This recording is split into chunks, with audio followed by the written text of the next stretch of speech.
احوال یک زن تاجیک در فرودگاه شرمتوی روسیه هنگام نوبتپایی برای گذشتن از تفتیش بد شده است. بنا به نقل شاهدان زن به روسیه برای طبابت آمده بود. وقتی بیماریش خروج میکند در فرودگاه به او سری وقت کمک طبی نمیرسانند. شما در شهرک سوزاندارو زده می توانید؟ نه، وای نمی تواند. با من دست پاکونک اسپیردار دهید. یکی از شاهدان این حادثه با ارسال نوار به نستایش ورمیا نقل کرده است که آنها 20 دقیقه کارمند طبی را انتظار شدند، اما در نهایت نتوانستند به بیمار سوزاندارو گذرانند. با گفته وی به یاری تجلی زنگ زدند. بعد 40 دقیقه آمد، اما مامورین خدمات فدرالی امنیت روسیه به آنها اجازه ندادند که خط خواب طبی را برای بردن بیمار به داخل درآورند. به نقل شاهد حادثه در حالی که جمع آمدگان تلاش کمک و نجات زن را می‌کردند، کارمند فرودگاه یک نام مسافران را گرفته آنها را تفتیش می‌نمود و کار را ادامه می‌داد.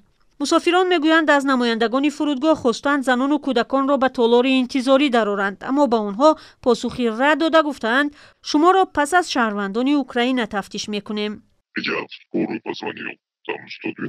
من رقم 112 را گرفته به یاری تجلی زنگ زدم.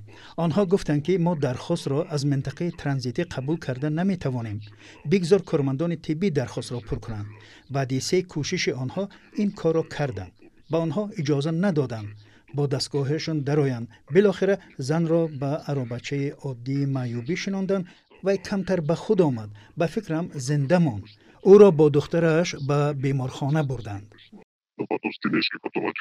زن را به بیمارخانه بردند و شاهد این حادثه را به وطن راندند. وی که از ازبکستان به مسکو آمده بود گفت در روسیه تجارت دارد و همه سندهایش درست و حق اقامت موقتی داشت، ولی او را به کشور راه ندادند. وی میگوید سری وقت اندازها را می سپارید و یگان قاعده شکنی نکرده بود، اما بعد 24 ساعت انتظاری او را بازپس به وطن فرستادند.